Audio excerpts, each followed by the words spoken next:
আচ্ছা, আমরা পীরের দরবারে কেন যাই? ভালো মানুষ হওয়ার জন্য, নাকি? কথা কয় না। পীরের দরবারে কেন যাই? একটু সঠিক পথে চলার জন্য। পীরের দরবারে কেন যাই? নামাজি হওয়ার জন্য। পীরের দরবারে কেন যাই?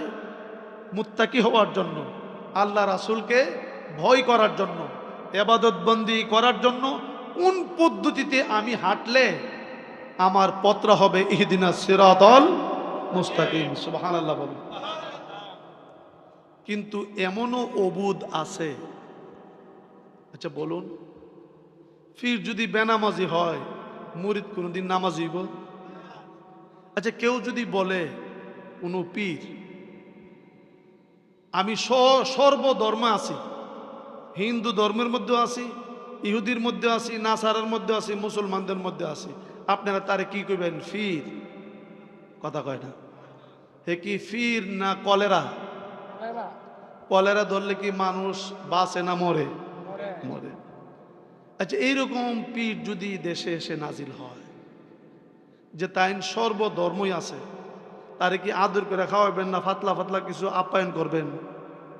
কথা কয় না। ফাতলা ফাতলা আপ্যায়ন করা দরকার না? কেন? এটা ইমানই দায়িত্ব। পীর যদি দাবি করে নামাজ তার প্রয়োজন নাই, রোজার প্রয়োজন নাই, হজের প্রয়োজন নাই, কুরবানির প্রয়োজন নাই, শুধু আমারে ভক্তি দিলেই চলব, আগে ফিরে বাইরে বার আগে ফিরের বাফের কপালো জুতাদা বাইরান ফরজ কিনা? বলেন। এই কান গ্রামের মানুষ কথা বলেন না কেন? এমন পীর কি ইমান রাখবে না ইমান শেষ করবে? আচ্ছা, এই লোক যদি ফির দাবি করে আর হের যদি কেউ মুরিদ থাকে, হের বিবেকটার মধ্যে কুত্তা মুচ্ছে না? কথা কয় না। হের তো বিবেক বলতে কিচ্ছু নাই, যে আমি কই গেছি, আমি কোন জায়গা পা দিছি, আমি কোন জগতে গেছি, হের আবার তরিকা কি এর, হের আবার ফির কি এর, হে তো কোনো মানুষের কাতারই না। কথা বলে না। তো এটা আখিরি জামানা। কি জামানা? আখিরি জামানা। 14 বেশে বহুরূপী মানুষ আসবে, কিন্তু জেহাদির সামনে আসবে না, ঘরের সিফা চাপা দেয়। আয়া কিছু দুর্বল ইমানওয়ালার ইমান কায়রা লয়া রাতে রাতে ফুটে যাবে, মানুষ যেমন না জানে। এরকম শয়তান আসেনিও বাবা, খুব হুঁশিয়ার, সাবধান। আখিরি জামানা, ইমান নিয়ে কবরে যাওয়া বড় কঠিন। এইরকম আকীদা, এইরকম বিশ্বাসী, নামাজের দরকার নাই, নামাজ লাগে না, টাইমলি নামাজের দরকার নাই, হে নাকি গোপনে নামাজ পড়ে। তো গোপনে যদি নামাজ পড়ে, হেরে ফাঁসি লাগাইয়া জিব্বাটা বাইর করে কনে কামাসিন, তুই গোপনে খাসনি? কথা কয় না। গোপনে প্রকাশ্যে যদি খাস, গোপনে তোর কিসের নামাজ, গোপনে তোর কিসের রোজা, কিসের হজ, গোপনে কিসের যাকাত? বাটপারের ঘরের বাটপার। এই রকম ব্যক্তির কাছে যারা আসা যাওয়া করবে, এই রকম ব্যক্তিকে যারা পীর মানবে, সাধক মানবে, ওই রকম ভক্ত যদি মারা যায়, তার জানাজা দেওয়া হারাম। তার জানাজা দেওয়া হারাম, কবিরা গুনাহ। পৃথিবীতে, আমি এই চম্পকনগরের জন্য বলি নাই, পৃথিবীতে চাঁদের নিচে জমিনের উপরে কোনো আলেম যদি থাকে, তার বাবার যদি সাহস থাকে, শহীদুল্লাহ জিহাদির সামনে এসে যেন বলে, ক্ষমতা থাকলে, যে একটা কথা রং বলেছে। শুধু তাই নয়, তার জানাজা দেওয়া হারাম, তার সাথে আত্মীয়তা করা হারাম, তার সাথে উঠা বসা করা হারাম। কারণ সে তো নাস্তিক। সে কি নাস্তিক? তার আস্তিক বলতে কোনো কিছু নাই। তার সাথে বিবাহ বন্ধনে আবদ্ধ হওয়া হারাম। কেন? সে এমন লোককে যদি ঠাকুর মানে, ওলি মানে, তাহলে ওই লোক, সে নিজেও কাফের, গেছো মুশরিকের কাছে, নিজে গিয়া মুশরিক হয়েছে। যিনি মুশরিক হয়, তার সাথে চলাফেরা, ওঠা বসা, লেনদেন, সব কিছু তার সাথে সম্পর্ক ছিন্ন হয়ে যায়। এই জন্য বিবেকের কাছে প্রশ্ন, আমি কোথায় গেছি, কোন জায়গায় গেছি?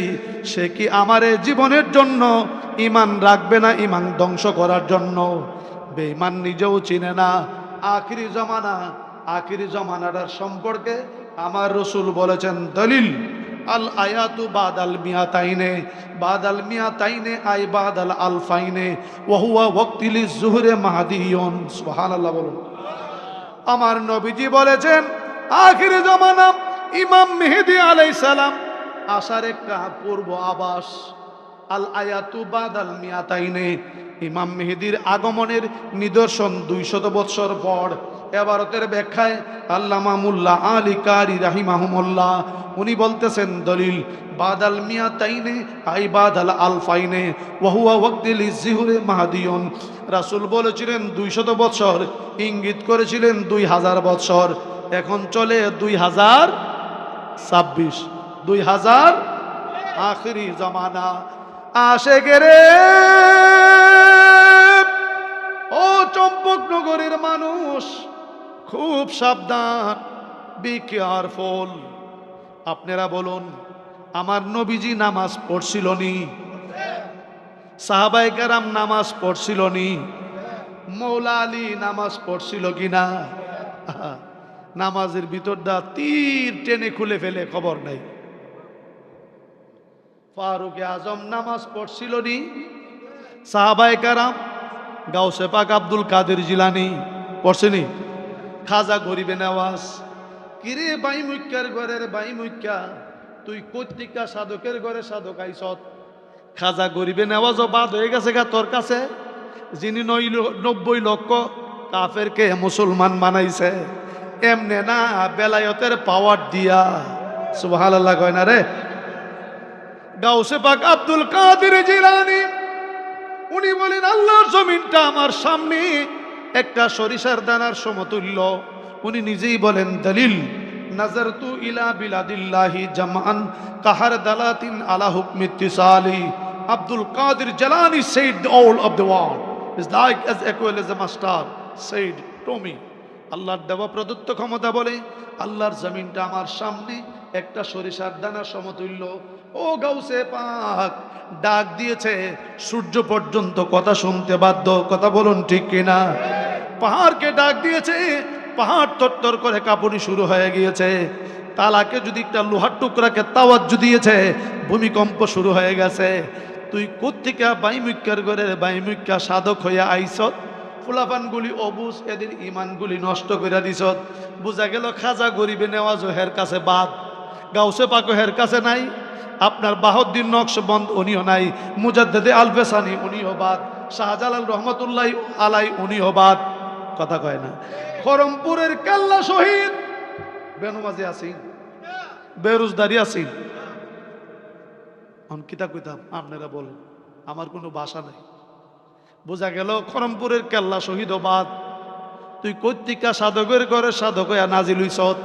কিরে বেঈমানের ঘরে রে বেঈমান, কেল্লা শহীদের কেল্লা উতরাই দিছে, বডি পড়ে রইছে এক জায়গায়। খরমপুরে কেল্লা আইসা আল্লাহ ভুলায়। কথা কয় না? তোর মতন সাধকের মুখটার মধ্যে ফেসাব কইরা দেওয়ান হজের ফরজ আদায় হবে। কারণ তুই নিজেও গুমরা, তুই কতগুলি মানুষকেও গুমরা বানাইতাছ। জাগাত বয়া বয়া কিছু ফেসবুকে সারে উদ্দুর মুডা মুস দেখতে বুঝা যা বান্দরটার মতন আছে কি নাই? এটার একটা গ্রুপ আছে মোটা মোষ, সালাম দিচ্ছে। আবার ইডার ঠাকুরের ঠাকুর যেটি ইডি দূর বুমা বুমা সারাদিনই খায়। আর এমন রাক্ষসের গোষ্ঠী আমি জীবনে দেখছি। খা তো খাও, ওই বেড়া বিড়ি উড়ো লইয়া সারাদিনই বাজা, গান গায়, বাঁশি বাজা, সারাদিনই খায়। এরা বলে সাধনা করে, চিন্তা করেন। আর আমরা দেশে কিছু ফুলাফান বিবেকের মধ্যে কুত্তা মুচ্চা দিছে, হে নিজেও আন্দাজ করতে না আমি কোন জগতে ফা দিছি। বোঝা যাবে রে যখন মালাকুল মউত সামনে হাজির।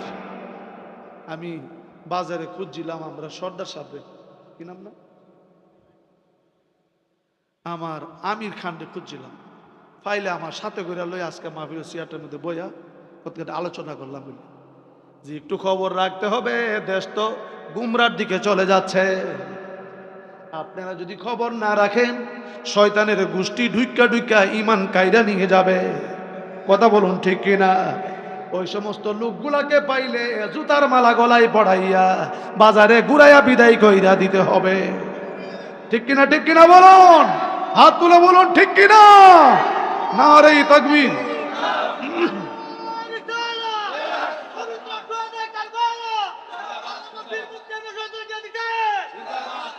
আল্লাহুম্মা সাল্লি সাইয়্যিদিনা মুহাম্মাদ, আল্লাহুম্মা সাল্লি সাইয়্যিদিনা মুহাম্মাদ নবী ও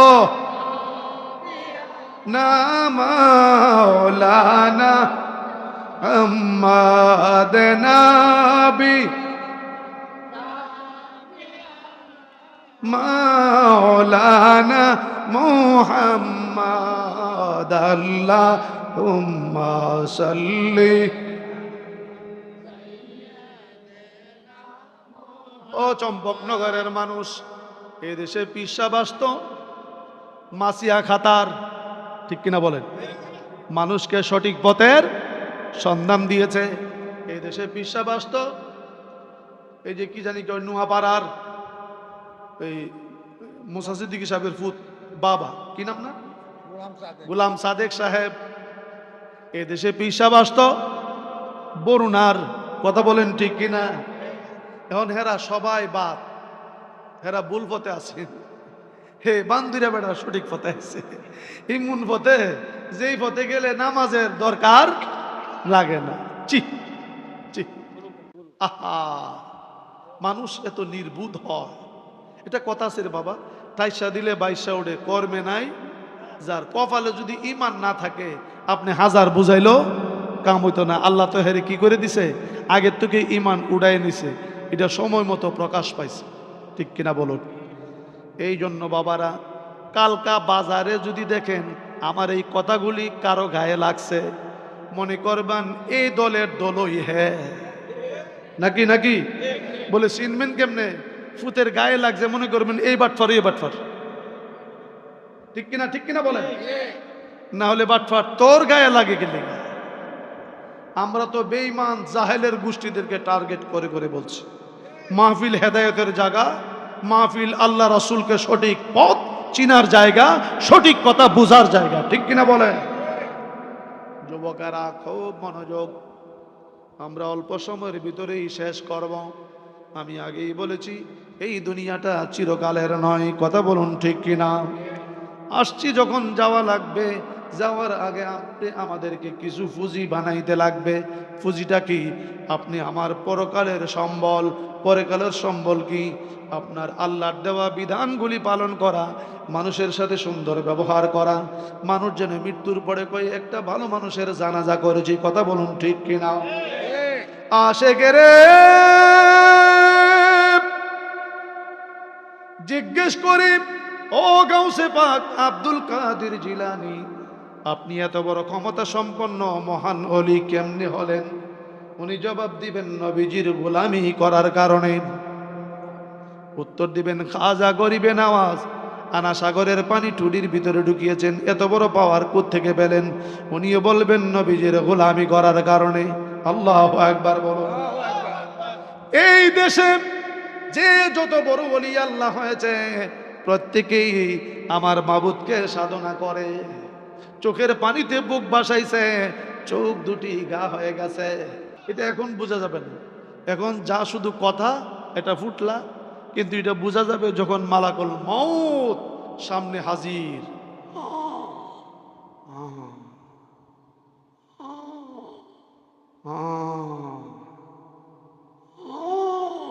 সুবহানাল্লাহ বলুন। এই টাইমে গিয়ে যদি বলে, কিরে বাবা তোর এই অবস্থা, তোর বাজার দোকানটা দিয়ে দখল করে নিতেছে, জবাব আছে? তোর বাড়ি দখল করে লেছে, জবাব নাই। তোর ছেলেরে আরেকজনে ধরে লয়ে গেছে, জবাই করে লেতেছে, জবাব নাই। সে উত্তর দেয়, ও আল্লাহর বান্দা, আমার ডাইনে মানুষ, বামে মানুষ, সামনে মানুষ, পিছনেও মানুষ, আমার স্ত্রী, আমার বিবি, আমার বাল বাচ্চা, আত্মীয় স্বজন, ভাই বেরাদর, সবাই আমার চতুর্দিক দিয়ে বসা, মালাকুল মউত আমার রূহ নেওয়ার জন্য হাজির। আমি এমন এক সাগরে সাঁতার দিয়েছি, আমি কোনো কুল কিনারা পাই না, আমার সর্ব অঙ্গ মাইরা আনতাছে। সুবহানাল্লাহ বলুন। আমার সামনে ডাইনে বামে আত্মীয় স্বজন, একজন মানুষও আমার উপকার করার মতো কেউ নাই। যারা আছে সবাই আমার বড়, আমার ছেলেরা আমার বড়, আমার ভাইয়েরা আমার বড়, আমার আত্মীয় স্বজন বিবি বাল বাচ্চা সবাই বড়। আমি আমার আসল বাড়ির দিকে রওনা হচ্ছি। আমি জীবনে যা করেছি বহু ভুল করেছি, কোনো আলেম ওলামায়ে কেরামদের কথা শুনি নাই, জীবনে নামাজও পড়ি নাই, রোজাও রাখি নাই, ইবাদত বন্দেগী করি নাই, মসজিদেও যাই নাই, মানুষকে ভালো পরামর্শ দেই নাই। জীবনে সারা জীবন শুধু কুপরামর্শ দিলাম। এই ঘরের দরবার ওই ঘরে লাগাইলাম, এই ঘরের কুটনামি ওই ঘরে গিয়ে করলাম। জীবনে বহু কিছু করেছি, এখন আমার আপন বলতে কেউ নাই। যা করলাম সব ফাও করলাম, এখন দি আমি আমার ফুজি বলতে কিছু পাই না। সুবহানাল্লাহ কয় না? নাইরি নাইর হইল শেষ, এবার চলো নিজের দেশ। যখন সময় আসবে, নায়রি কারে কয় বলুন? বিয়ে বাড়িতে কিছু আত্মীয় স্বজন যারা আসে কয়েকদিনের জন্য, তাদেরকে নায়রি বলে, ঠিক কিনা বলুন? দু একদিন তাইকা সারলে নায়রির পালা শেষ। আপনি আমার জীবনটা নায়রি, আইসি কামাই করার জন্য, টান দিব শেষ। বিদায় কোথায়? আমি আমার জায়গায়। শায়েরে বলেন, নায়রি নায়র হইল শেষ, এবার চলো নিজের দেশ। গাও না, নায়রি নায়র এবার চলো নিজের দেশ। তোমার আমলে নামাই লেখায় আছে, তোমার জীবন খাতায় লেখায় আছে স্বামীর আদেশ। এবার চলো নিজের দেশ, নায়রি নায়র হইল শেষ, এবার। টুটটা খুললা কন জানাও? মমতাজের গানটা গাইলে তো সিটিয়ে করে থাকলে রিলে। নায়রি নায়র হইল শেষ, এবার। নিজের দেশটা কোথায়? পরকাল, কবরের দিকে। নায়রি নায়র হইল শেষ, এবার চলো নিজের দেশ। বাবার বাড়ি কই একদিনের ছোটবেলার খেলা, স্বামীর বাড়ি অনন্তকাল, নাই বেলা ও বেলা বন্ধু, নাই বেলা ও বেলা। বাবার বাড়ি কই একদিনের ছোটবেলার খেলা, স্বামীর বাড়ি অনন্তকাল, নাই বেলা ও বেলা বন্ধু, নাই বেলা ও বেলা। মায়ার নগর ছেড়ে তুমি, মায়ার নগর ছেড়ে তুমি হইবানির দেশ, চলো নিজের দেশ। নায়রি নায়র হইল শেষ, এবার। নায়রি নায়র হইল শেষ, এবার চলো নিজের দেশ। আল্লাহু আকবার বলুন। সালাও দুনিয়া জোরে, সালামুন সালামুন ইয়া। সৎসঙ্গ স্বর্গবাস। বলেন, সৎসঙ্গ অসৎসঙ্গ। ভালো মানুষের সঙ্গে চললে জান্নাতের দিকে ডাকে, আর অসতের সঙ্গে চললে আপনাকে জাহান্নামের দিকে নিয়ে যায়।